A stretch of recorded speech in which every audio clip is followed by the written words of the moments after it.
श्री स्वामी समर्थ. ज्या घरात महालक्ष्मीचे श्रीयंत्र बसवले जाते त्या घरात लक्ष्मीचा सुगंध दरवळत असतो. हे श्रीयंत्र कसे असावे, त्याची प्रतिष्ठापना कशी करावी, नियम व नियमांनुसार श्रीयंत्राची पूजा कशी करावी हे जाणून घेऊया. श्रीयंत्राला नीट पारखून घ्या. कोणतेही यंत्र आकार, चिन्हे आणि अंक कोरून बनवले जाते. कोणत्याही यंत्राचा पुरेपूर लाभ घेण्यासाठी ते योग्य प्रकारे बनवणे आवश्यक असते.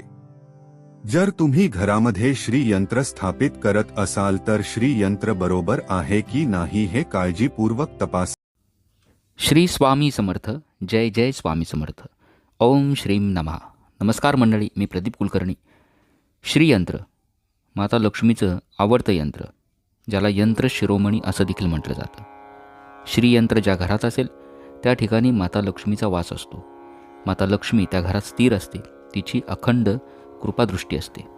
श्रीयंत्र घरात स्थापन कसं करायचं, श्रीयंत्राची सिद्धी कशी करायची, श्रीयंत्राची रोज पूजा कशी करायची, कोणतं श्रीयंत्र घरामध्ये स्थापन करावं, दिवाळीमध्ये लक्ष्मीपूजनाच्या दिवशी आपल्या घरात जर श्रीयंत्र पहिल्यापासून असेल तर त्याची पूजा कशी करायची, कोणती मंत्र साधना करायची, अशी सर्व माहिती आपण आजच्या व्हिडिओत बघणार आहोत.